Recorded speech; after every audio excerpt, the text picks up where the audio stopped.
कहते थे लोग जो काबिल नहीं है तू, देंगे वही सलामियाँ। दिल थाम के जहाँ देखेगा एक दिन तेरी भी कामयाबियाँ। करके देखा कमाल वो,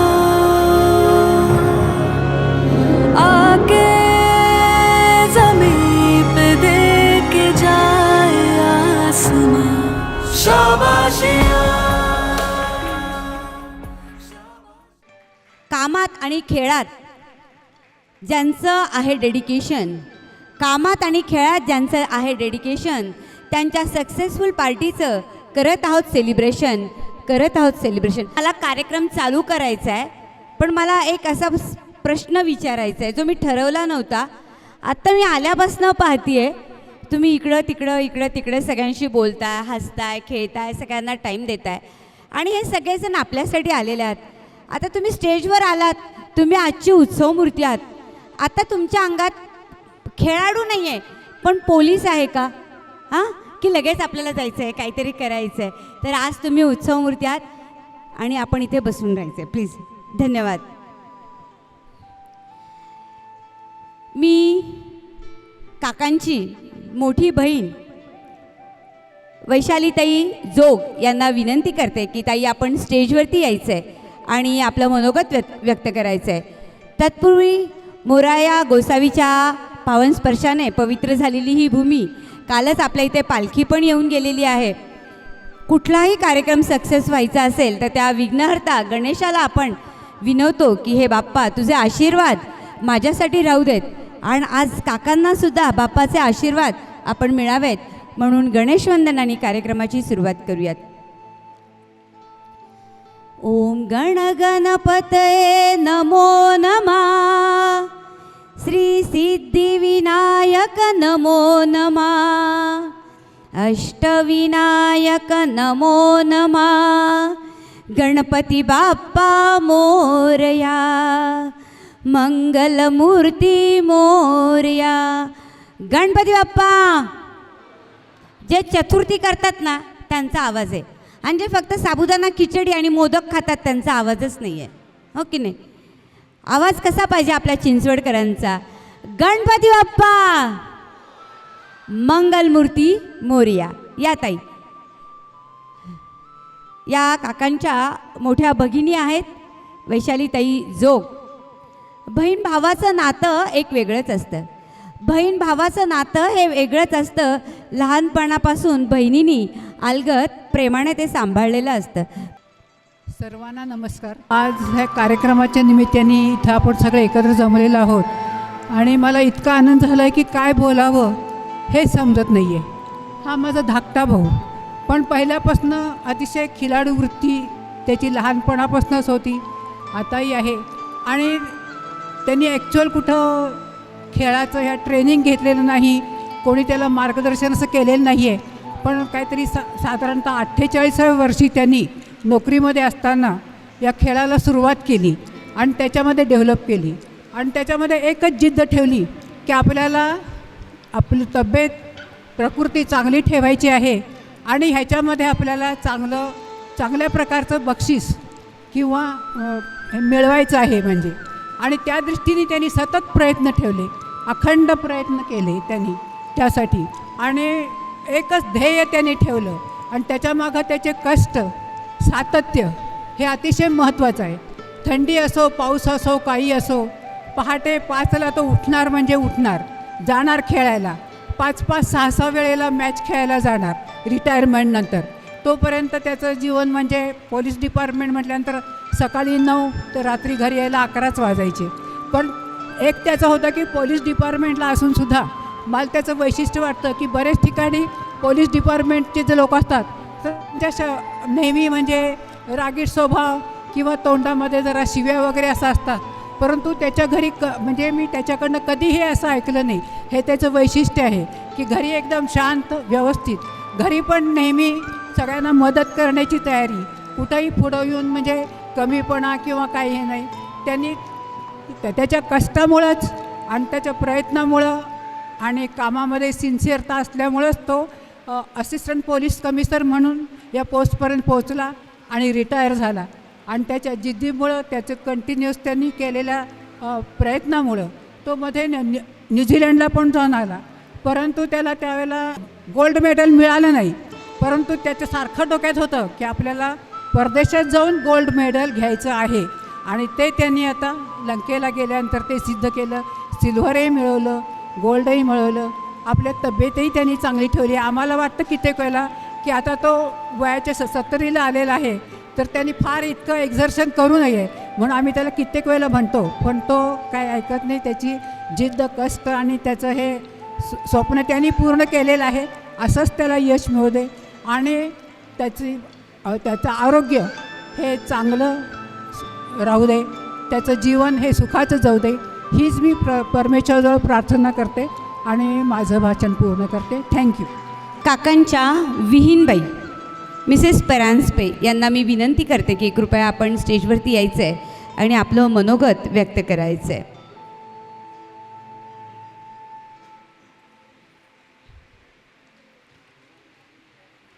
सरांना मी विचारलं की सर तुमचा जन्म कधी झाला.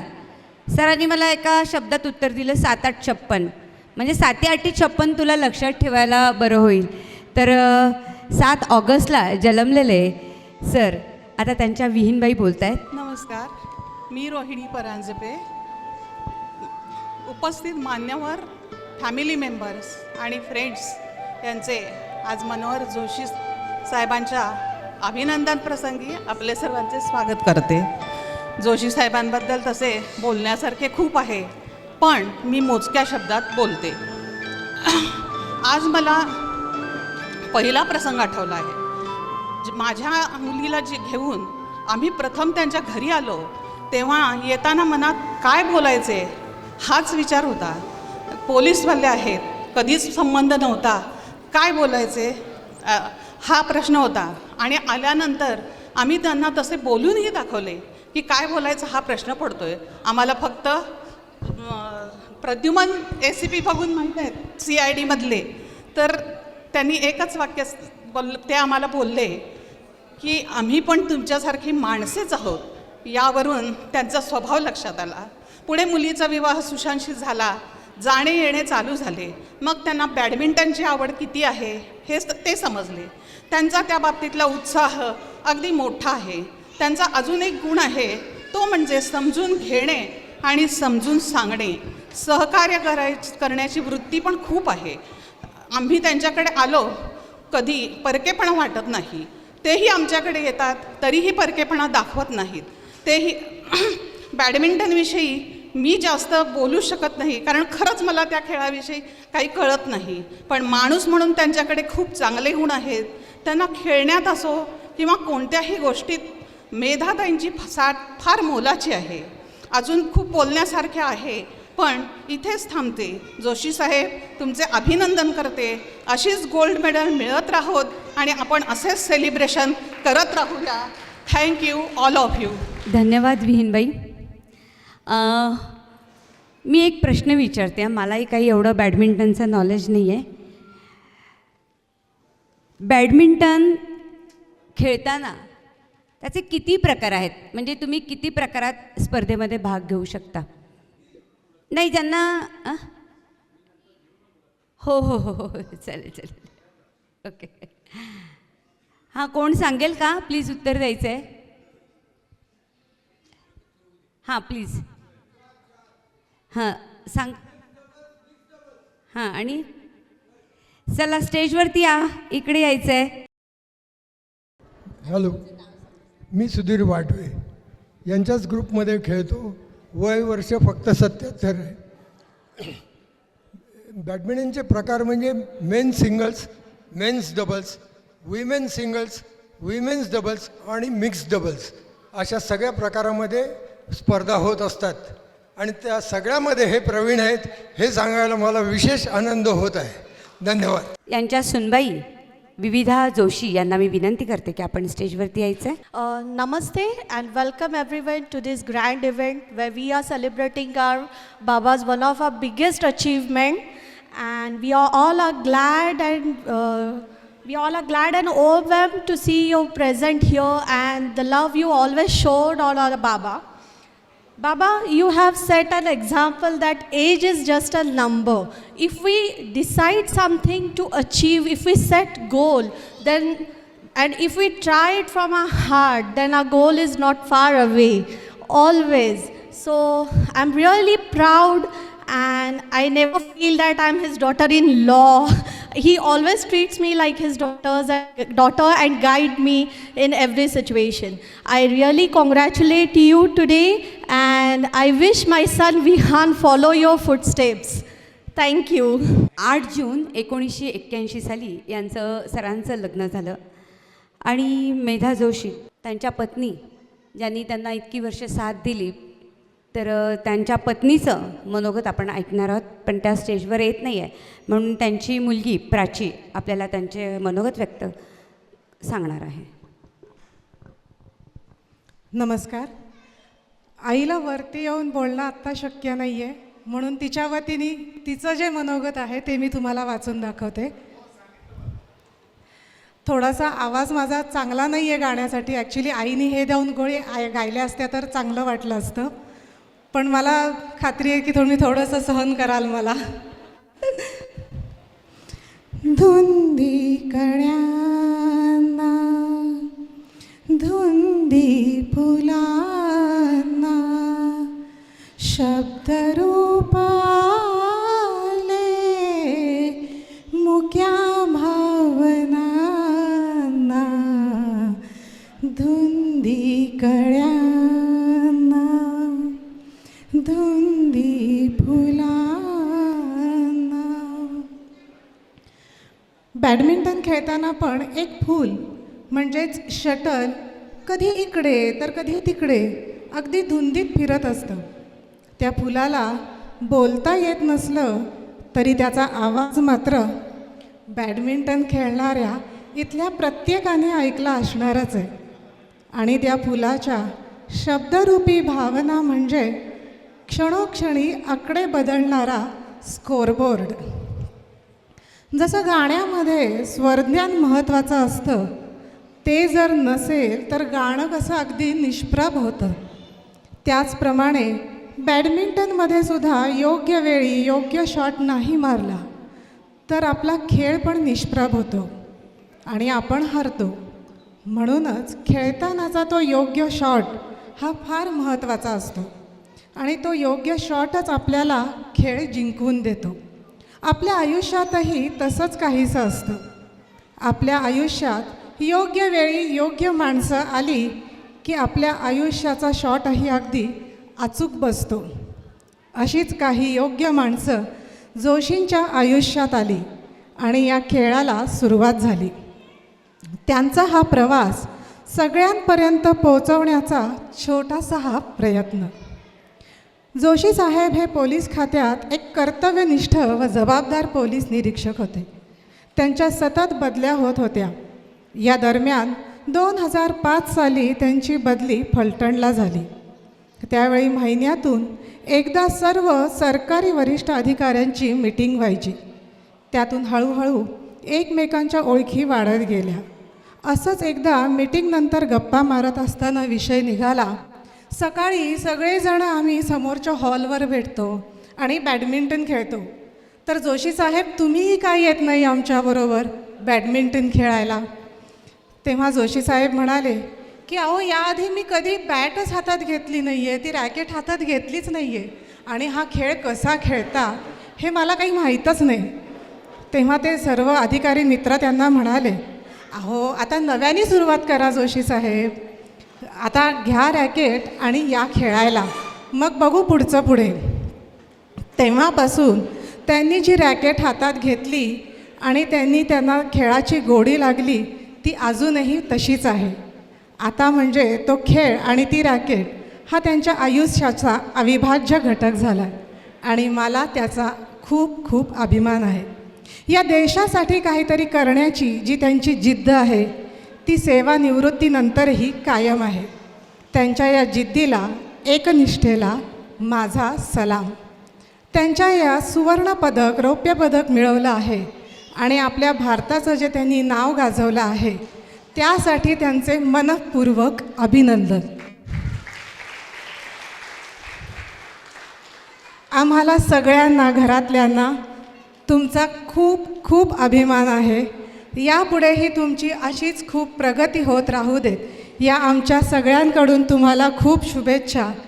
आणि शेवटचं वाक्य म्हणते, दिव्यत्वाची जेथे प्रचिती तेथे कर माझे जुळती. सौ मेधा मनोहर जोशी. थँक्यू. याच्यानंतर सरांचा मुलगा श्री सुशांत जोशी आपल्यासमोर आपलं मनोगत व्यक्त करण्यासाठी येत आहे. हॅलो. मला काय असं फारसा बोलण्याचा अनुभव नाही आहे, पण तरी मी वडिलांसाठी थोडंसं लिहून आणलेलं आहे, मी जस्ट वाचून दाखवतो. इथे जमलेल्या सर्वांना पहिले नमस्कार. आज आपण एका खास कार्यक्रमासाठी इथं एकत्र आलो आहोत. माझ्या वडिलांच्या यशाचा उत्सव साजरा करण्यासाठी. कोलंबो, श्रीलंका येथे नुकत्याच पार पडलेल्या सिलॉन मास्टर इंटरनॅशनल बॅडमिंटन चॅम्पियनशिपमध्ये 2025मध्ये त्यांनी मेन्स सिंगलमध्ये सुवर्णपदक आणि मेन्स डबलमध्ये रौप्यपदक पटकावलं. हे फक्त एक विजय नाही, तर त्यांचं कठोर परिश्रम, शिस्तीचं आणि खेळावरचं अपार प्रेम आहे. ज्या वयात बरेच जण विश्रांतीचा विचार करतात, या वयात माझे वडील अजूनही बॅडमिंटन कोर्टवर खेळतात, आणि तेही केवळ फिटनेससाठी नाही, तर देशासाठी पदक जिंकण्यासाठी. त्यांचा उत्साह, चिकाटी आणि देशप्रेम आम्हा सर्वांसाठी प्रेरणादायी आहे. आज त्यांनी आपल्या देशाचा तिरंगा आंतरराष्ट्रीय स्तरावर अभिमानाने फडकवला आणि आमचं नाव उज्ज्वल केलं. या यशामागे फक्त कौशल्य नाही, तर त्यांची न थांबणारी जिद्द आणि कधीही उशीर नाही हा विश्वास आहे. त्यांचा मुलगा म्हणून मला त्यांचा अतिशय अभिमान आहे आणि आज या छोट्याशा पार्टीनिमित्त मी त्यांच्या यशाला एक मोठा सलाम करतो. धन्यवाद.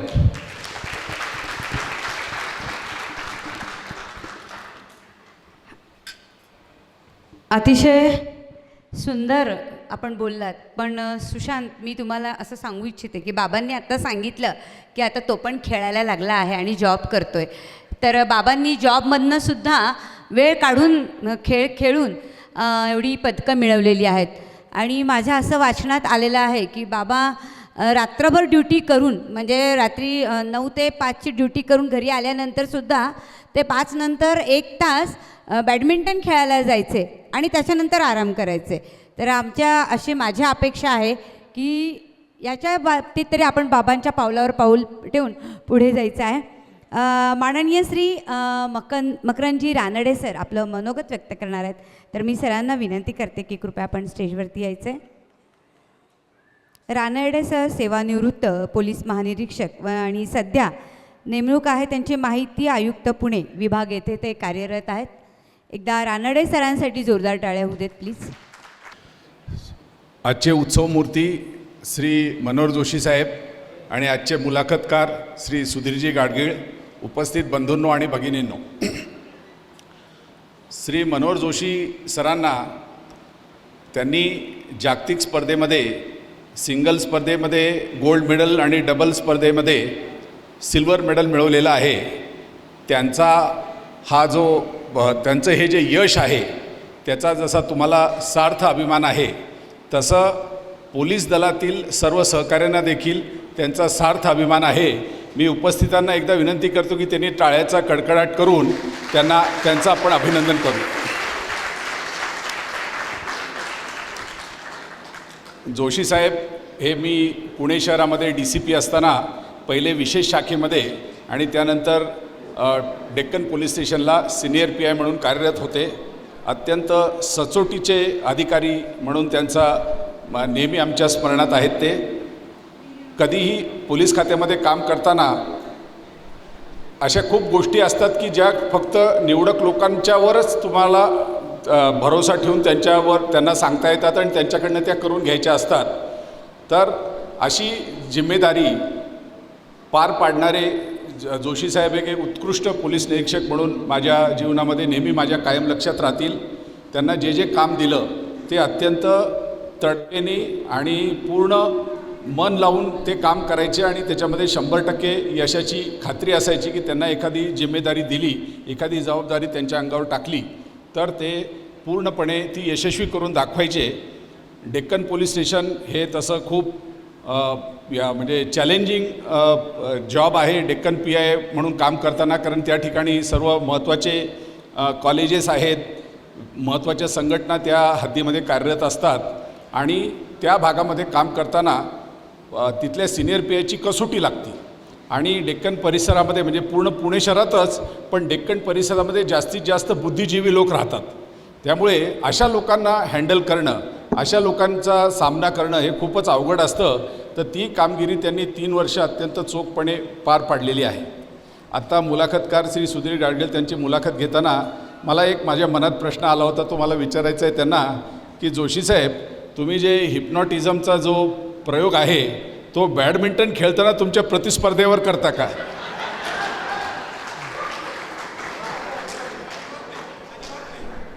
हा नाही, म्हणजे मला कन्फर्म करून घ्यायचं होतं.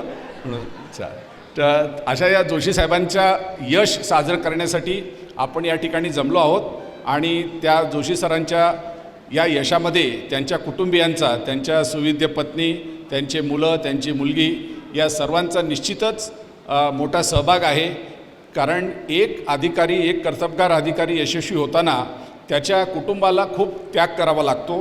हे आम्ही स्वतःच्या अनुभवामधूनही शिकलेलो आहोत. तर जोशी सरांच्या कुटुंबियांनी त्यांना पुढे जाण्यामध्ये ते जी साथ दिली आणि त्यांच्यासाठी जो त्याग केला त्याबद्दल मी त्यांच्या सर्व कुटुंबियांचे देखील हार्दिक अभिनंदन करतो आणि या ठिकाणी थांबतो. धन्यवाद. खूप खूप धन्यवाद सर. आता त्यांची मुलगी प्राची आपल्यासमोर 2 शब्द बोलणार आहेत. तत्पूर्वी मी एक प्रश्न विचारते आहे. अशी पिता आणि मुलगी अशी जोडी सांगा की एक बॅडमिंटनमध्ये चॅम्पियन आहे आणि एक फिल्म इंडस्ट्रीमध्ये तिने नाव कमवलेलं आहे. ज्यांना उत्तर द्यायचं त्यांनी हात वर करायचं आणि पुढे येऊन. येस काकू, एक तुमच्या दोघींपैकी कोणी पण या. क्या बात आहे. या आणि त्यांच्या मुलीकडनंच मी तुम्हाला चॉकलेट देणार आहे. या ताई, स्टेजवरती या प्लीज. मुलगी ही वडिलांच्या फार जवळची असते. नसीब वाले होते हैं जिनके घर पे बेटियां पैदा होती है. किती जणांना मुली आहेत त्यांनी टाळ्या वाजवा बरं. ज्यांना मुली आहेत त्यांनी टाळ्या वाजवा. क्या बात आहे. आणि ज्यांना मुली नाही आहेत त्यांनी डबल टाळ्या वाजवा. हे भगवान, इस जन्म में नहीं न अगले जन्म में ये तुलसी मेरे आंगन में आ जाए. तुमचं उत्तर सांगा जरा परत. नाही, मला कळालं, सगळ्यांना एकदा सांगा. प्रकाश पदुकोण आणि Deepika Padukone. Yes, very nice. त्यांची लाडकी मुलगी प्राची शिकनीस आपल्यासमोर आपलं मनोगत व्यक्त करत आहे. नमस्कार. बाबांसाठी मी काहीतरी एक 4 ओळी लिहिण्याचा प्रयत्न केला आहे. माझे बाबा रियल हिरो. माझे बाबा खरंच भारी. शून्यातून सुरुवात पण केली कमाल तयारी. शून्यातून सुरुवात पण केली कमाल तयारी. लहानपणापासून एकच ध्यास, काहीतरी मोठं करायचं आहे देशासाठी खास. ACP झाले, जबरदस्त नाव कमावलं. राष्ट्रपती पुरस्कार मिळवून सगळ्यांचं लक्ष वेधलं. राष्ट्रपती पुरस्कार मिळवून सगळ्यांचं लक्ष वेधलं. ड्युटीवर कायम फोकस, ड्युटीवर कायम फोकस. थोडंसं हसणं कमी, पण मनातोड घरासाठी. पण मनातोड घरासाठी, आमच्यासाठीच सगळी खुशी. निवृत्तीनंतरही नुसता बसून राहिला नाही. निवृत्तीनंतरही नुसता बसून राहिला नाही. बॅडमिंटन हातात घेतलं आणि परत मैदान गाजवलं काही. बॅडमिंटन हातात घेतलं आणि मैदान परत गाजवलं काही. सोनं रौप्य पदक मिळवली देशासाठी प्राऊड मूव्ह. सोनं रौप्य पदक मिळवली देशासाठी प्राऊड मूव्ह. वय काहीही असो बाबा नेहमीच ऑन द ग्रूव्ह. वय काहीही असो बाबा नेहमीच ऑन द ग्रूव्ह. कधी थकतोस का असं विचारलं तर म्हणतात नाही ग, आपल्या देशासाठी अजून खूप काही करायचं आहे ग. खरंच बाबा, तुझ्या प्रत्येक स्टेपमधून मिळते एनर्जी. खरंच बाबा, तुझ्या प्रत्येक स्टेपमधून मिळते एनर्जी. तुझ्यासारखंच बनायचं हेच माझं गोल, हीच माझी स्ट्रॅटेजी. तुझ्यासारखंच बनायचं हेच माझं गोल आणि हीच माझी स्ट्रॅटेजी. खरंच बाबा, आम्हाला तुमचा खूप अभिमान आहे. I love you. थँक्यू. खूप खूप धन्यवाद. सर्व मान्यवरांचं मी पुन्हा एकदा जोशी परिवारातर्फे हार्दिक हार्दिक स्वागत करते. आता याच्यानंतर केक कटिंग होणार आहे. जर कोणाला आपला मनोगत व्यक्त करायचं असेल तर आपलं स्वागत आहे. कोणाला बोलायचे आहेत 2 शब्द? Yes ma'am, please. धन्यवाद ताई. जय श्रीराम. खरं म्हणजे मी इथं बोलायला किती योग्य आहे मला माहीत नाही, पण मला खूप बोलावं असं वाटलं इथे येऊन. त्याचं कारण इकडे बसलेली सुधीरची जी आमची टीम आहे ती सगळे हे बॅडमिंटनचे खेळाडू आहेत, जे जोशी साहेबांचे टीम मेंबर आहेत. आणि त्याच्या मागे बसलेले जे आहेत माझ्या भगिनी, त्या सगळ्या ह्या बॅडमिंटनपटूंच्या पत्नी आहेत बऱ्याच त्याच्यामध्ये.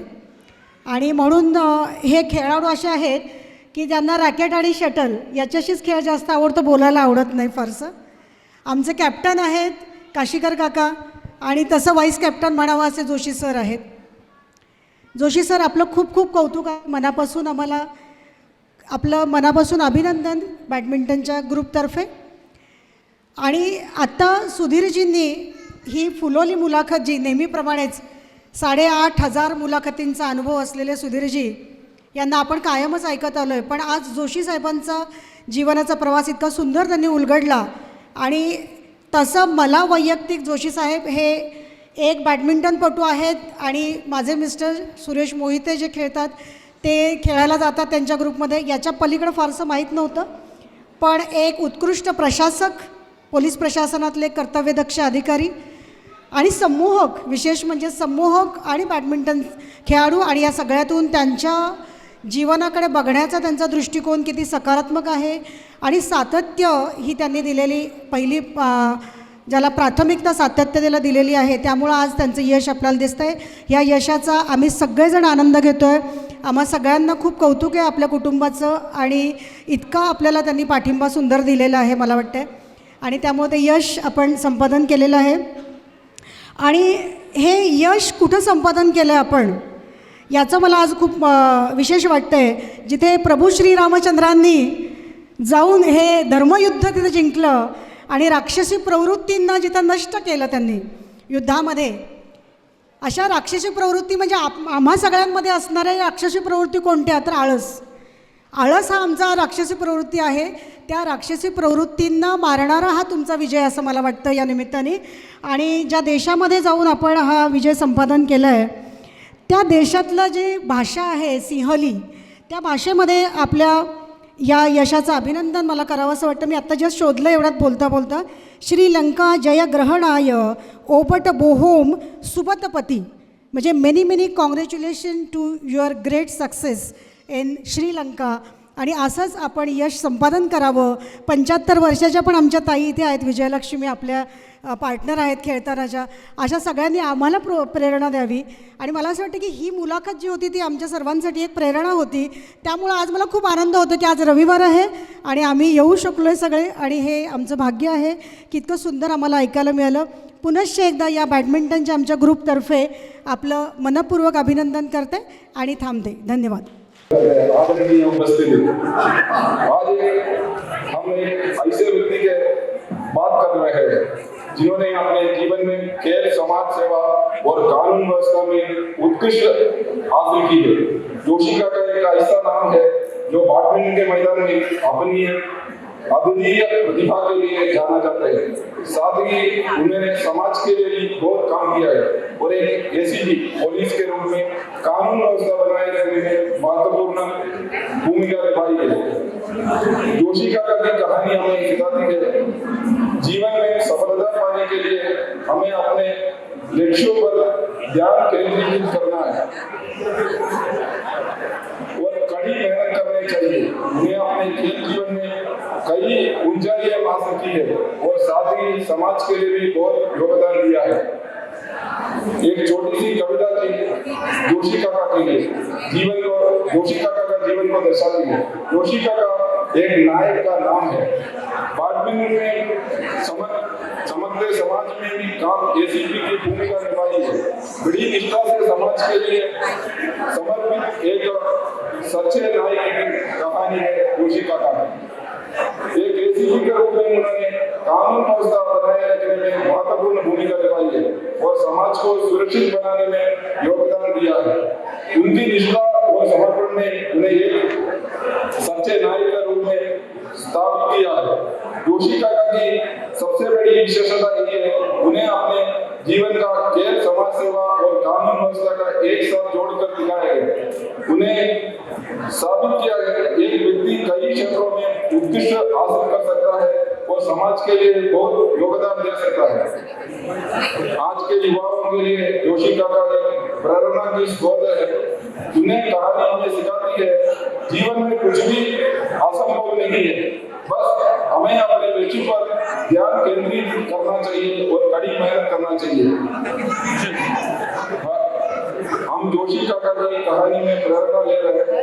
अपने जीवन में खेल, समाज सेवा और कानून व्यवस्था के लिए प्रति समर्पित होने का प्रयास करें। धन्यवाद। जोशी काका की जय हो।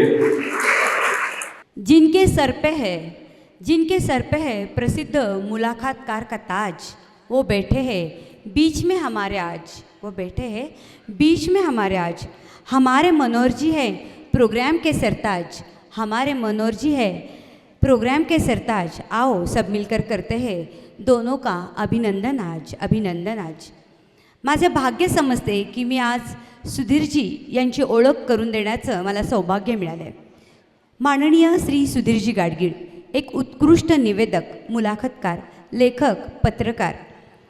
सुधीरजी यांनी अनेक लोकांच्या मुलाखती घेतलेल्या आहेत। त्यात प्रामुख्याने मी काही नावं घेऊ इच्छिते। शिवसेना प्रमुख माननीय श्री बाळासाहेब ठाकरे, उद्योगपती शंतनुराव किर्लोस्कर, अभिनेत्री माधुरी दीक्षित, गायिका आशा भोसले, व्यंगचित्रकार RK लक्ष्मण, अशा कित्येक दिग्गजांच्या, मान्यवरांच्या मुलाखती सरांनी घेतल्यात। असे दिलदार व्यक्तिमत्व असणाऱ्या, चाणक्यसारखी बुद्धी असणाऱ्या सुधीरजी यांना मी स्टेजवर येऊन स्थानापन्न होण्याची विनंती करते। एकदा सगळ्यांनी जोरदार टाळ्या वाजून सुधीरजींचं स्वागत करायचं आहे। यांनी अनेक पुस्तकेसुद्धा लिहिलेली आहेत आणि अनेक पुरस्कारसुद्धा यांना मिळालेले आहेत। जवळ उमेद आहे तो कधीही हरू शकत नाही। तर ज्या क्षणाची आपण वाट पाहत आहोत तो कार्यक्रम आता आपण सुरू करत आहोत। मी माननीय श्री सुधीरजी गाडगीळ यांना विनंती करते की खूप लेट झालं आहे, त्यामुळे मी क्षमा मागते। आपण कार्यक्रमाला सुरुवात करा। नमस्कार। सर्वप्रथम मी सन्माननीय मनोहर जोशी यांचं मनपूर्वक स्वागत करतो आणि इथे उपस्थित असलेले त्यांचे सर्व स्नेही परिवार, नातेवाईक परिवार या सगळ्यांचं मनापासून स्वागत करतो। मुलाखत अगदी छोटी आहे, काही भारंभार मोठी होणार नाही आहे आणि त्यातनं आधीच्या बोलणाऱ्यांनी मुलाखतीतले काही काही गोष्टी आधीच सांगितलेल्या असल्यामुळे ते आणिक कमी होईल असा मी विश्वास बाळगतो। मुख्यमंत्री पद कधीही न भूषवलेले असे एक मनोहर जोशी महाराष्ट्रामध्ये आहेत, ते हे 41व्या वर्षी PSI म्हणून कारकिर्दीची सुरुवात केलेले जोशी साहस, परिश्रम, ऊर्जा, शिस्तीची आवड असलेले हे चिंचवडमधलं चिरतरुण व्यक्तिमत्व। कबड्डी, खो खो, वेटलिफ्टिंग, बॅडमिंटन यात चमकलेले आणि वेटलिफ्टिंगमध्ये पहिला क्रमांक 50 वर्षापूर्वीच मिळवलेले असे मनोहर जोशी। आता अधिक परिचय करून न देता छोटे छोटे 5-7 प्रश्न ओळीने विचारतो। लोकांना तुम्ही वर्दीमध्येच मुख्यत्वे दिसलेले आहात, मग हे वेटलिफ्टिंग घरी कशामुळे सुरू झालं? 1975 साली मी शिवाजी युनिव्हर्सिटीमध्ये वेटलिफ्टिंग चॅम्पियन म्हणून झालेलो आहे। मला लहानपणापासूनच निरनिराळ्या व्यायाम करण्याची आवड होती. कबड्डी, बॅडमिंटन नव्हतं, पण तो kabaddi, ring tennis, kho kho, cricket असे अनेक खेळाचे प्रकार मी करत होतो. त्याच वेळेला कॉलेजमध्ये असताना मी एकावेळी 1000 जोर बैठका मारत होतो. त्यावेळेपासून मला ही व्यायामाची आवड होती आणि तीच आवड मला कंटिन्यू राहिलेली होती. फक्त मध्यंतरी जे पोलीस खात्यात ड्युटी करत होतो त्यावेळेला थोडासा माझ्या ह्या व्यायामामध्ये फरक पडलेला होता. पोलीस खात्यामध्ये घरचं कोणी होतं का, आणि नसेल तर तुम्हाला या डिपार्टमेंटमध्ये येण्याची ओढ कशामुळे निर्माण झाली? खरं सांगायचं म्हणजे माझे वडील पोलीस खात्यात होते, परंतु ते SRPमध्ये होते आणि मी कधीही त्यांच्याबरोबर बाहेर गेलेलो नव्हतो. म्हणजे वडील फिरतीवर असायचे SRPच्या ड्युटीसाठी आणि मी आजीकडं सांगली या ठिकाणी असायचो. पोलीस खात्यामध्ये बदल्या खूप होतात. तुम्ही कुठकुठल्या गावात गेलात आणि निवृत्त कुठून झालात, कोणत्या पदावरून? मी सर्वात पहिलं माझं पोस्टिंग मुंबईला होतं, जोगेश्वरी पोलीस स्टेशनला. जोगेश्वरीमध्ये 3 वर्ष काम केलं. त्यानंतर पुण्यात आलो. पुण्यामध्ये 1988 ते 1997 9 ते 10 वर्ष इथं पुण्यामध्ये होतो. पुण्यामध्ये खडकी, भोसरी, पिंपरी या पोलीस स्टेशनला मी नेमणुकीला होतो. त्याच्यानंतर माझी बदली नागपूर या ठिकाणी झाली. नागपूरला 2 वर्ष काम केलं. नागपूरनंतर अहमदनगर या ठिकाणी अँटी करप्शनला बदली झाली. अँटी करप्शननंतर माझी बदली साताऱ्याला झाली. साताऱ्यामध्ये सातारा सिटी, पाटण, फलटण, कराड अशा निरनिराळ्या ठिकाणी बदली झाली. पाटण, कराड झाल्यानंतर तिथनं माझी बदली नवी मुंबईला परत झाली. नवी मुंबईला जात पडताळणीला मी जवळजवळ 4 वर्ष होतो. त्यानंतर परत पुणे सिटीत आलो. पुणे सिटीत मी सहाय्यक पोलीस आयुक्त म्हणून रिटायर झालो. तत्पूर्वी मी 3 वर्ष डेक्कन पोलीस स्टेशनला सिनियर PI म्हणून काम केलेलं आहे. पोलीस खात्यासारखं आणि एवढ्या बदल्या होणाऱ्या खात्यामध्ये असूनही खेळासाठी वेळ कसा काढलात? खेळासाठी वेळ काढायला मला खरंच मिळतच नव्हता. कारण पोलीस खात्यातली ड्युटीच अशी होती की एकतर इरेग्युलर होती. कधी रात्री ड्युटी असायची, कधी दिवसा असायची, कधी बंदोबस्त असायचा. जेवणही जिथं वेळेवर मिळत नाही, झोपही जिथं वेळेत मिळत नाही, अशा ठिकाणी खेळासाठी वेळ काढणे हे फार अवघड होतं. तरीसुद्धा मी रोज सकाळी ड्युटीला जाण्यापूर्वी कमीत कमी अर्धा तास घरात का होईना व्यायाम करायचो. घरात थोडाफार व्यायाम करायचो आणि त्याच्यामुळं मला ती सवय लागलेली होती व्यायामाची, थोडी का होईना. आणि ज्यावेळेला मी फलटण पोलीस स्टेशनला गेलो त्यावेळेला तिथं मला पहिल्यांदा बॅडमिंटन, मला तिथल्या डेप्युटी कलेक्टर आणि प्रांत आणि हे जे होते त्यांनी मला खेळायसाठी उद्युक्त केलं. आणि पहिल्यांदा मी 2006 साली मी माझ्या हातात 5 साली माझ्या हातात रॅकेट घेतली. बॅडमिंटनमध्ये जाळं असतं की चेंडू इतपतही माहिती नसताना एकदम हे बॅडमिंटन कुठे सुरू झालं? कोण होते तुमच्या पाठीमागे? फलटणमध्ये असताना मला तिथं मी एकटाच राहायचो. मला कोणी घरात कोण नव्हते, सगळी फॅमिली माझी पुण्यात होती. त्याच्यामुळं बराच वेळ मिळायचा मला. ग्रामीण भागात काम करताना PI म्हणून बराच वेळ मिळतो. त्यावेळेला त्या ठिकाणी महिन्यातनं एकदा आमची प्रांत, तहसीलदार, जज किंवा medical officer, police officer, forest officer यांची महिन्यातनं एकदा मिटिंग व्हायची. ह्या मिटिंगमध्ये मला रामचंद्र शिंदे म्हणून प्रांत ऑफिसर होते फलटणला, आता ते रिटायर झालेत ॲडिशनल कलेक्टर म्हणून. तर त्यांनी मला उद्युक्त केलं की तुम्ही सकाळी काय करता? मी म्हटलं बाबा माझ्या बंगल्यात व्यायाम करतो. नाही म्हणे सकाळी खेळायला या बॅडमिंटन. अहो म्हटलं मला बॅडमिंटन माहिती पण नाही आहे, मी बॅडमिंटन कधी खेळलेलं पण नाही आहे. नाही म्हणे तुम्ही बॅडमिंटनला हे करा, उद्या रॅकेट घ्या आणि या खेळायला. आणि त्यावेळेपासून मी 500 रुपयाची एक रॅकेट घेतली आणि शहाबादी फरशीवर पहिल्यांदा बॅडमिंटन खेळायला सुरुवात केली. म्हणजे गोडाऊन असतं, मतपेट्या ठेवायचं, त्याच्यामध्ये त्यांनी बॅडमिंटनचं कोर्ट आखून घेतलेलं होतं आणि त्या ठिकाणी मला खेळायला बोलवलेलं होतं. अमोल तांबे तहसीलदार होते, ते पण त्या ठिकाणी होते. त्यांनीही मला उद्युक्त केलं. पोलिसींच्या ड्युटीच्या वेळा सगळ्या अनियमित असतात. खेळाच्या सरावासाठी यातनं वेळ कसा काढला? नेहमीच्या ह्याच्यातनं घरच्या लोकांनाही वेळ द्यायला मिळत नाही. अशा ठिकाणी खेळासाठी वेळ काढणं ही फार अशक्य गोष्ट होती.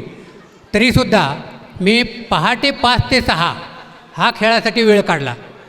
मी डेक्कन पोलीस स्टेशनला होतो. पहाटे 5 ते 6 रात्री 12 ते 5 नाईट राऊंड करायचो. राऊंड केल्यानंतर घरी यायचो.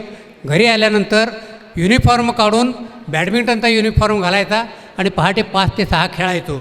आणि ह्याच्यात मला पिंपरी चिंचवड महानगरपालिकेतील गोरक्ष तिकोणे हे एक खेळाडू आहेत बॅडमिंटनचे, ते आता सध्या अधिकारी पण आहेत स्पोर्टचे. ते मला त्यांनी खूप साथ दिली. पहाटे 5 ते 6 कुणी उठून खेळायला यायला तयार नसायचं, परंतु तिकोणे सर हे कायम माझ्याबरोबर खेळायला यायचे आणि त्यामुळं मला तो वेळ मिळत होता. आता 70च्या आसपास असताना खेळ किंवा खेळासाठीचा व्यायाम याला वेळ देऊ शकता? निश्चितच आपल्या स्वतःच्या तब्येतीसाठी आपल्याला हा वेळ द्यावाच लागणार आहे. जर तुम्ही नाही दिला तर तुम्ही लवकरच बेड पकडू शकाल. त्याच्यामुळं हा व्यायाम मी आजही करतो आहे. रोज सकाळी एक तास मी जिम करतो. जी फिटनेस क्लब आहे, इंडोरफिन म्हणून फिटनेस क्लब आहे, गेल्या 1.5 वर्षापासून त्या क्लबमध्ये मी जॉईन केलेलं आहे. त्या क्लबमध्ये upper body, lower body, abdomen, cardio आणि योगा अशा दररोज एक ॲटम तिथं घेतले जातात. आणि ह्याचा गेल्या 1.5 वर्षापासून व्यायाम करत असल्यामुळं अप्रत्यक्षपणे माझ्याकडं स्ट्रेंथ, स्टॅमिना आणि फ्लेक्झिबिलिटी ह्या तिन्ही गोष्टी आत्ता उपलब्ध झालेल्या आहेत. म्हणजे 70मध्ये बऱ्याच लोकांचे पाय हलत नाहीत, कुठं कंबर दुखती, कुठं हात खांदा दुखतो, फ्रोझन शोल्डर असतं. परंतु ह्या वयात ह्या गेल्या 1.5 वर्षापासून मी जो काय व्यायाम करतो आहे त्याच्यामुळं हा कुठलाही मला आजार नाही आहे. वा, राष्ट्रपती पदक तुम्ही मिळवलं आहे. या खेळामध्ये आजवर किती पुरस्कार मिळाले? पहिला अगदी कधी मिळाला आणि शेवटचा कधी मिळाला?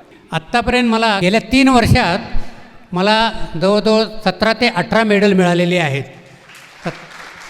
आणि ती ब्रांज आहे, सिल्वर आहे, गोल्ड आहे.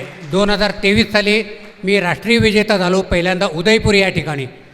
आणि आत्ता श्रीलंकेला मी गेलो. श्रीलंकेला मी तिथं इंटरनॅशनल चॅम्पियन झालेलो आहे.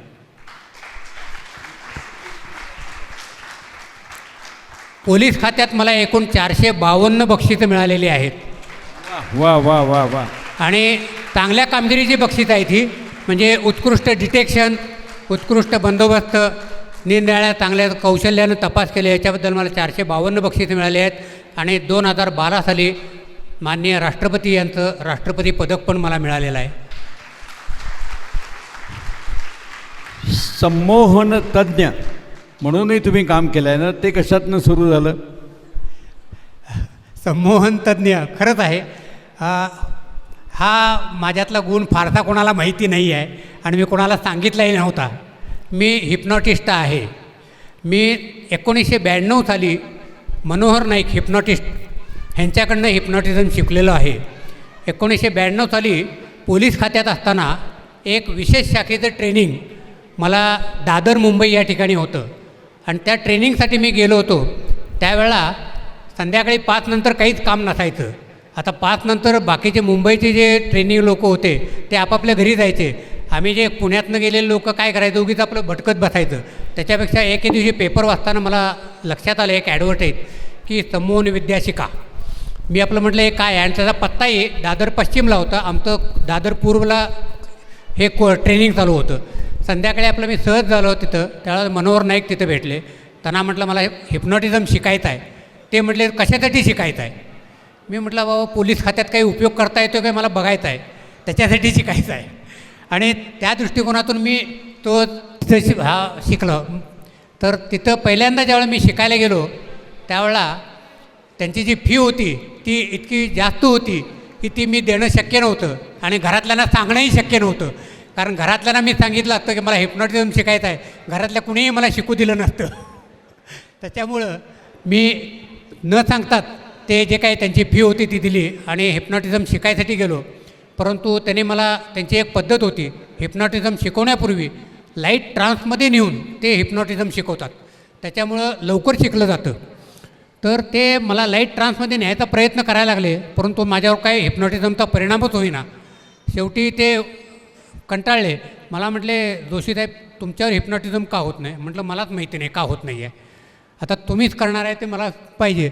तर मला त्यांनी सांगितलं की तुम्हाला जी फी जास्त दिली आहे मला त्याचा काहीतरी मनात विचार आहे आणि त्याचं टेन्शन आहे म्हणून तुमच्यावर हिप्नॉटिझम होत नाही. तुमची फी तुम्हाला मी परत देतो, मी तुम्हाला फुकट शिकवतो असं ज्यावेळेला सांगितलं त्यावेळेला माझ्यावर परत लगेच हिप्नॉटिझम झालं. तुम्ही काही काळ सदाशिव पेठेमध्ये राहत होतात काय? नाही, अजिबात नाही, अजिबात नाही. परंतु त्याच्यानंतर जे मी हिप्नॉटिझम शिकलो 1992पासून मी हिप्नॉटिझम शिकतो आहे. आजही बऱ्याच लोकांच्यावर जे काही सायकोसोमॅटिक आजार आहेत म्हणजे मनोकायिक म्हणतात, म्हणजे मनानं निर्माण केलेले आजार. डोकं 2 प्रकारानं दुखतं. एक टेन्शन असलं तरी डोकं दुखतं आणि पोटात अन्न नसलं तरी डोकं दुखतं. परंतु जे टेन्शन असलेलं डोकं दुखतं आहे त्याच्यासाठी हिप्नॉटिझम हे फार उपयोगी आहे. त्याला ट्रान्समध्ये नेऊन त्याचे हे टेन्शन कमी करता येतं, विद्यार्थ्यांचे स्मरणशक्ती वाढवता येते, त्यांचा कॉन्फिडन्स वाढवता येतो. ह्या हिप्नॉटिझमचा खूप उपयोग होतो आणि ह्या हिप्नॉटिझमचा मला आजपर्यंत सेल्फ हिप्नॉटिझम स्वतःसाठी हिप्नॉटिझम करून मी बऱ्याचदा मला आलेलं टेन्शन कमी केलेलं आहे. बऱ्याचदा जे काही पोलीस खात्यात टेन्शन येतात निरनिराळी त्यावेळेला ताणतणाव असतो तो रिलीज कसा करायचा हे मला त्या हिप्नॉटिझमनं माहिती असल्यामुळं मला कधीही पोलीस खात्यात असताना टेन्शन आलेलं नाही. याच संमोहनशास्त्रामुळे तुम्ही एका तोतरा माणसाला नॉर्मल केलं आहे ना, काय ते? 1995 साली ह्या पिंपरी चिंचवडमधल्याच एक इंडस्ट्रियलिस्ट होता, उद्योगपती. त्याच्या मुलाला 7व्या वर्षी अचानक एके दिवशी काय झालं माहिती नाही, परंतु त्याच्यामध्ये तोत्रेपणा आला. म्हणजे जो 7व्या वर्षाचा मुलगा अचानक तोत्र बोलायला लागला, त पप्प करायला लागला आणि त्याच्या वडिलांना काही समजेना हा काय प्रकार आहे. त्यांनी सगळे डॉक्टर झाले, मुंबई, पुणा, दिल्ली सगळे डॉक्टर सांगण्याचे ह्याचं स्वरयंत्र चांगलं आहे, ह्याला कुठलाही आजार झालेला नाही आहे आणि ह्या आज तोत्र का बोलतो आहे आम्ही सांगू शकत नाही, ह्याला कुठलाही औषधोपचार आमच्याकडे नाही आहे. त्यानंतर कुणीतरी माझं नाव त्यांना सांगितलं की हे हिप्नॉटिस्ट आहेत आणि हिप्नॉटिझमनं बरेचसे आजार बरे करतात, तुम्ही त्यांच्याकडे जावा. ती व्यक्ती माझ्याकडे आली, मला म्हटली साहेब, त्यावेळेला मी पोलीस खात्यात होतो, नोकरी करत होतो. ती व्यक्ती माझ्याकडे आली आणि मला म्हणाली साहेब माझा मुलगा असा असा आहे आणि तो तोत्र बोलतो आहे, तर ह्याच्यावर काय औषधोपचार आहेत का, तुम्ही हिप्नॉटिझमनं बरं करू शकता का? मी म्हटलं प्रयत्न करतो, मी काय सांगू शकत नाही, प्रयत्न करतो. त्याला साधारण त्यावेळेला त्या मुलाचं वय 10 वर्ष होतं. 10 वर्षाचा असल्यामुळं तो माझ्याकडे आल्यानंतर मी त्याला मुलाला विचारलं, बाबा तुला आता 3 वर्षे झाली तो तोत्र बोलतो आहे, 7व्या वर्षापासून 10व्या वर्षापर्यंत तोत्रच बोलतो आहे. शाळेतली सगळी मुलं त्याला तोत्रा म्हणून चिडवत आहेत आणि हे त्या पोराला काही हे आवडत नव्हतं. तो मुलगा ज्यावेळेला माझ्याकडे आला त्यावेळेला मी त्या मुलाला जवळजवळ एक अर्धा तास त्याचं काउन्सिलिंग केलं. काउन्सिलिंग म्हणजे कसं की त्याला सांगितलं, बाबा तुला शाळेतली मुलं सारखी चिडवतात, त्या चिडवल्यामुळं तुला बरं वाटत नाही, तर तू एक काम कर, तू मी जे सांगशील ते जर तू ऐकणार असशील तर मी 5 ते 10 मिनटात तुझा हा तोत्रेपणा घालवू शकतो म्हटलं. त्या मुलाला खरोच माझ्यावर विश्वास बसला आणि हिप्नॉटिझममध्ये सगळ्यात महत्त्वाचं आहे एक विश्वास पाहिजे, दुसरं भाषा समजली पाहिजे आपली, तिसरं कॉन्सन्ट्रेशन पाहिजे. ह्या 2-3 गोष्टी आहेत. जसं डॉग स्क्वॉडला वास देताना ती वस्तू स्वतःची तिथं पाहिजे आणि त्या वस्तूला वास दिल्यानंतर डॉग त्या संबंधित माणसाकडे जातो, तसं ह्या हिप्नॉटिझम होण्यासाठी संबंधित व्यक्तीला माझी भाषा समजली पाहिजे, त्याशिवाय तो हिप्नॉटाईज होऊ शकत नाही. चंचल मनाच्या व्यक्तीवर हिप्नॉटिझम होत नाही. चंचल मनाच्या व्यक्तीवर जर हिप्नॉटिझम होत असतं तर आज येरोडा जे मेंटल हॉस्पिटल आहे त्यातल्या बऱ्याच लोकांच्यावर मी हिप्नॉटिझम करून चांगलं करू शकलो असतो. परंतु चंचल आहेत ती, ज्यांना काय मी माझ्याकडे बघा म्हणून सांगितलं ते तिसरीकडेच बघणार, अशा व्यक्तीवर हिप्नॉटिझम होत नाही. तर मनात भीती असेल तरी हिप्नॉटिझम होत नाही. आता हे काय करतायत कुणास ठाऊक, काय करतायत कुणास ठाऊक असं जर असेल तरी हिप्नॉटिझम होत नाही. तर अशा परिस्थितीत त्या मुलाला मी विश्वासात गेलं, त्याला माझा इतका विश्वास बसला की आपल्या 10 मिनटात आपण आता चांगलं बोलणार आहे हा विश्वास जो त्याचा बसला आणि तो मला तयार झाला. आणि खरोखरच मी एक 10 मिनटात त्याला पूर्ण डीप ट्रान्समध्ये नेलं. डीप ट्रान्समध्ये नेऊन त्याला पहिल्यांदा प्रश्न विचारला, वयाच्या 10व्या वर्षी अशी कुठली घटना घडली आहे की ज्या घटनेमुळं तुझं हे तोत्र बोलणं सुरू झालं आहे? तर त्याने सांगितलं काही नाही घडलेली. मग म्हटलं आता तुझं वय हळूहळू 9 होत चाललेलं आहे, 9व्या वयात गेलेल्या 9व्या वयातल्या सगळ्या घटना तुला आठवतील. त्यानंतर त्याने त्या 9व्या वयातल्या सगळ्या घटना सांगितल्या, त्याच्यातही काही नव्हतं. हळूहळू 8व्या वर्षामध्ये त्याला नेलं, 8व्या वयामधल्या सगळ्या घटना विचारल्या, त्याच्यातही काही नव्हतं. 7व्या वर्षी त्यावेळेला मी नेलं, त्यावेळेला त्याने लगेच सांगितलं, हो म्हटली एक घटना घडलेली आहे. म्हटलं काय घडली ती तुम्हाला सांगशील? त्याने जी काही घटना सांगितली आहे ती घटना आजपर्यंत कुणालाही समजू शकली नसती जर मी हिप्नॉटिझम केलं नसतं तर, आणि त्याचा आजारही बरा होऊ शकला नसता. एखाद्या माणसाच्या मनातली भीती काढण्यासाठी जगात कुठेही औषध नाही आहे, परंतु हिप्नॉटिझमच्या साहाय्यानं मनातली भीती घालवता येते. तर त्याला मी विचारल्यानंतर त्याने जी हकीकत सांगितली ती हकीकत तुम्हाला मी आता सांगतो. वयाच्या 7व्या वर्षी तो मुलगा शाळेत गेलेला होता. शाळेत गेलेला असताना मधली सुट्टी झाली. मधल्या सुट्टीमध्ये त्या मुलानं सगळ्या मुलांच्या बरोबर आरडाओरडा करत सगळी मुलं बाहेर आली. शाळेच्या बाहेर चिंचा गोळ्या वगैरे विकणारी बरीच व्हेंडर्स बसलेले होते, फेरीवाले. तर ती सगळी पोरं बाहेर आली. बाहेर आल्यानंतर तिथे एक गारुडी होता. तो गारुडी काहीतरी कुडमुड करत तो प्रयोग करत होता. सगळी मुलं त्याच्या भोवती गोळा झाली. गोळा होतानंतर त्या गारुड्याने हा आणि ह्याचा एक मित्र 7 वर्षाचा, दोघं तिथं उभे होते. त्या गारुड्याने ह्याच्या मित्राला बोलवलं, ए बच्चे टाली बजाओ. अभी ये बच्चा आज बच्चा इधर आओ. सामने खड़ा किया और उसको बोला, ये बच्चे टाली बजाओ, मैं अभी 1 2 3 बोले तो इसकी बोलती बंद हो जाएगी.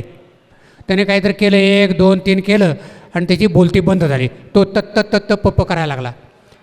आता काय माहिती नाही कसं झालं काय झालं, परंतु त्याचा इफेक्ट ह्या त्याच्या मित्रावर झाला आणि त्यालाही आपल्यालाही बोलता येत नाही असं जाणीव व्हायला लागली आणि तोही मनातल्या मनात आपल्याला हा तत्तपप्प करायला लागला. नंतर एक 5 मिनटाने त्या गारुड्याने परत, बच्चे लोग ताली बजाव, मैं 1 2 3 बोलूँगा तो उसकी बोलती चालू हो जाएगी. परत त्याने 1 2 3 केलं आणि त्याची बोलती चालू झाली. परंतु त्या मुलाची बोलती चालू झाली, परंतु ह्याच्यावर जो इफेक्ट झालेला होता तो काही कुणी काढू शकलं नाही आणि त्या इफेक्टनं त्या मुलाला तोत्र बोलायला लागलेला होता. ही मनातली भीती त्याच्या होती. ती मनातली भीती मी हिप्नॉटिझमनं सांगितलं की कुठलाही गारुडी कुणाचीही बोलती बंद करू शकत नाही. तुझं स्वरयंत्र चांगलं आहे, तू चांगलं बोलू शकतो, तुला काहीही झालेलं नाही आहे. तुला मनातली ही भीती आहे ती काढून टाकलेली आहे मी आता, आणि तू आता व्यवस्थित एक छानशी पोएम म्हणून दाखवशील. आणि खरोखरच त्याने त्याच्या स्वतःच्या आईवडिलांच्या समोर न अडखळता इंग्लिश पोएम म्हणून दाखवली. आणि त्याचे आईवडील एवढे खुश झाले की गेले 3 वर्ष सर्व डॉक्टर त्यांची फिरून झालेले होते, कुठंच त्याचा उपयोग झालेला नव्हता. आणि आज तो मुलगा अगदी व्यवस्थित बोलत आहे. वा वा. तुमचा दुखणारा पाय कशातनं बचावला हो? दुखणारा पाय कशातनं बचावला? माझा पाय गुडघा गेले जवळजवळ 7-8 महिने दुखत होता. मला खेळताना त्रास होत होता. परंतु बऱ्याच वेळा ह्या हिप्नॉटिझमचा मी तुम्हाला जे फायदा झाला म्हणून सांगतो आहे त्याचाच मला फायदा झाला आहे. स्वसंमोहन किंवा स्वसजेशन, सेल्फ सजेशन, ह्या सेल्फ सजेशन मी गेले कित्येक दिवस घेत आहे. वारंवार निरनिराळ्या सजेशन घेतो आहे, निरनिराळ्या औषधं उपचार करतो आहे. सगळ्यात महत्त्वाचं म्हणजे कुठल्याही दुखण्याला तुम्ही ज्यावेळेला एखाद्या डॉक्टरकडे जाता त्यावेळेला त्या डॉक्टरवर जर तुमचा विश्वास असेल तर तुमचा आजार 2 ते 3 दिवसात निश्चित बरा होतो. डॉक्टरांच्यावर विश्वास जर तुमचा नसेल, तुम्ही जनरल म्हणून जात असाल तर तुमचं दुखणं बरं व्हायला बराच वेळ लागतो. तुमचा डॉक्टरांचा विश्वास जेवढा जास्त तेवढं लवकर दुखणं बरं होतं. तसं माझंही झालेलं आहे. मला एक आयुर्वेदिक डॉक्टरने काही तेलं दिलेली होती. त्या तेलात त्याने सांगितलं होतं की इतकी तेलं एवढी चांगली आहेत की हा तुमचा गुडघा दुखणं सगळं बरं होऊन जाईल. आणि मी खरंच त्याच्यावर विश्वास ठेवला आणि मनापासून गेले 2-3 महिने झाले रोज मी गुडघ्याला तेल लावतो आहे. आज माझा गुडघा संपूर्ण बरा आलेला आहे. आणि सगळ्यात महत्त्वाचं सांगायचं म्हणजे तुम्हाला सगळ्यांना सांगतो की रोज सकाळी मी आंघोळ झाल्यावर एक 15-20 वाक्य स्वतः म्हणतो. देवासमोर उभं राहतो. देवासमोर मी कुठलीही प्रार्थना म्हणत नाही, कुठल्याही देवाकडे काहीही मागणं करत नाही, फक्त प्रार्थना एवढंच म्हणतो. जीवनात प्रत्येक दिवशी प्रत्येक बाबतीत मी अधिकाधिक यशस्वी होत चाललेलो आहे. माझं शारीरिक आरोग्य मानसिक आरोग्य पूर्णपणे निरोगी बनलेलं आहे. मी कायम आनंदी आणि उत्साही राहत आहे. माझ्या कल्पनाशक्तीचा विकास झालेला आहे. माझी स्मरणशक्ती वाढलेली आहे. माझी पॉझिटिव्हिटी वाढलेली आहे. मी पॉझिटिव्ह थिंकिंग करत चाललेलो आहे. माझी निरीक्षण शक्ती वाढलेली आहे. माझी मनाची ताकद वाढलेली आहे. माझा हजरजबाबीपणा वाढलेला आहे. मी निर्भय झालेलो आहे. मी निश्चिंत झालेलो आहे. अशा तऱ्हेच्या जवळजवळ 15 ते 20 सूचना आहेत. त्या स्वयंसूचना मी रोज सकाळी आंघोळ झाल्यावर देवासमोर उभारतो आणि ह्या सूचना स्वतःच्या स्वतः घेतो आणि ह्या सूचना मी सगळ्या टाईप करून घरामध्ये जवळजवळ 3 ते 4 ठिकाणी भिंतीवर कायमस्वरूपी लावून ठेवलेल्या आहेत. बरं. जाता येता ह्या सूचना मी वाचत असतो. वा, शेवटचा प्रश्न. खेळामध्ये रस घेणाऱ्या अगदी नवख्यांना तुम्ही काय सल्ला द्याल? कोणत्याही खेळामध्ये किंवा कुठल्याही कामामध्ये जर यश मिळवायचं असेल तर त्यासाठी सातत्य हे फार महत्त्वाचं आहे. कंटिन्युटी नसेल तर तुम्ही हे करू शकत नाही आहे. सातत्य हे फार महत्त्वाचं आहे. रोज माणूस काही ना काहीतरी शिकतो आहे. 1% किंवा अर्धा टक्का का होईना. आज मी ज्यावेळेला खेळायला जातो त्यावेळेला मी अर्धा टक्का का होईना त्यातनं काहीतरी शिकलेलो असतो आहे. उद्या ज्यावेळेला खेळायला जाईन त्यावेळेला परत अर्धा टक्का काहीतरी शिकलेला असतो आहे. असं तुम्ही ज्यावेळेला कंटिन्यू ठेवाल त्यावेळेला निश्चितच तुम्हाला हे एक ना एक दिवस निश्चित यश मिळणार आहे. हे राष्ट्रपती पदक जे मला मिळालं आहे ते पदक मिळवण्यासाठी मी 2006 साली जे उमेश कणकवलीकर जे मी विजेता होणारच कार्यक्रम करणार आहे त्यांच्या कार्यक्रमाला कराड या ठिकाणी असताना गेलेलो होतो. त्यावेळेला त्यांनी मला सांगितलं होतं की तुम्हाला जर एखादे यश मिळवायचं असेल तर ते जे काही यश आहे जे काही तुम्हाला ते लिहून काढा. दररोज त्या वाक्याकडे बघा, लिहिलेल्या वाक्याकडे बघा आणि ते काही होतं आहे प्रयत्न करून म्हणजे बाकीचा तुम्ही विचार करू नका की हे कसं हे होणार आहे, सफल होणार आहे. तुम्ही रोज फक्त तो वाक्य जे लिहिलेलं आहे मला राष्ट्रपती पदक मिळवायचंच आहे असं मी लिहिलेलं होतं आणि किती वेळात मिळवायचं आहे मी लिहिलेलं होतं 2 ते 3 वर्षात. परंतु 2 ते 3 वर्षात नाही मिळालं. 5 वर्षानंतर मला मिळालेलं आहे. तुमचा मुलगा म्हणा, मुलगी म्हणा, नातू म्हणा, नात म्हणा, याच्यापैकी कोणाला तुम्ही या तुमच्या खेळाच्या क्षेत्रात ओढलाय? सध्या माझा मुलगा हा बॅडमिंटन खेळतो आहे. तोही उत्कृष्ट आणि चांगल्या प्रकारे खेळतो आहे. अजूनही फक्त तो नोकरी करत असल्यामुळे बाहेरच्या स्पर्धेत कुठे त्यांनी भाग घेतलेला नाही आहे. तर त्यालाही आता मी उद्युक्त करत आहे. धन्यवाद. रसिको, थँक्यू. मोजक्या वेळात थोडीशी छोटीच मुलाखत घ्यायची होती म्हणून नेहमीसारखी तासाची मुलाखत न घेता मोजक्या शब्दात त्यांना बोलकं करण्याचा प्रयत्न केला आणि त्यांनीही नेमक्या शब्दात उत्तरं दिली. त्यांचे आणि तुमचे मनापासून आभार. थँक्यू. अतिशय उत्तम मुलाखत सरांनी घेतलेली आहे. सरांबद्दल मी एवढंच म्हणू इच्छिते, जो वाचतोय तो डेक आहे, जो कापतात तो केक आहे, जो वटला तो चेक आहे. मुलाखतकार अनेक आहेत पण सुधीरजी नंबर 1 आहेत.